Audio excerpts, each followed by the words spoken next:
Okay, so I got all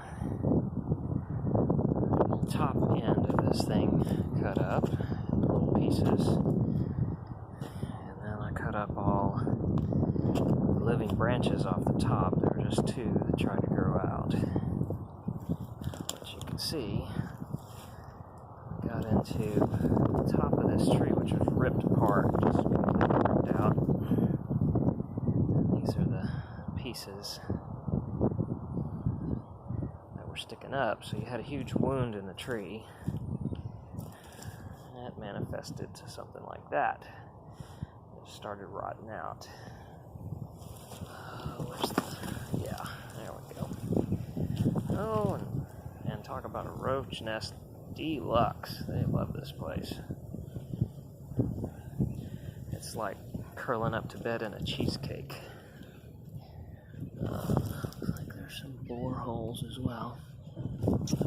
So anyway, so that's the open wound in the top, and it just kept going down the tree, rotting it out, really punky.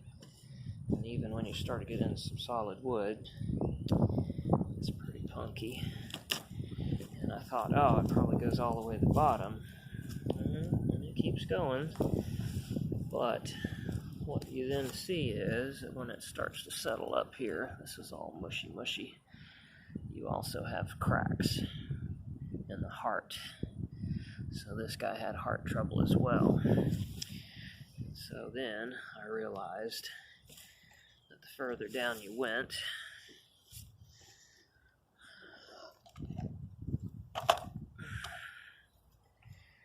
the more heart trouble you had, because that's the bottom. Because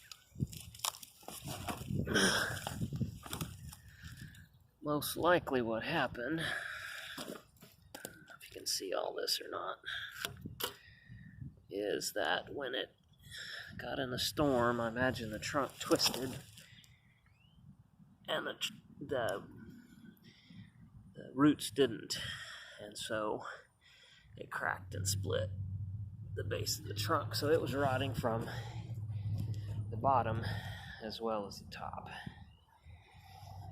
So it's a good thing that guy's down, even though the top pieces look kind of cool. She was definitely rotten all the way. There's the sides that still had some juice to them, still trying to make it. Not enough to make a tree, just to make some branches.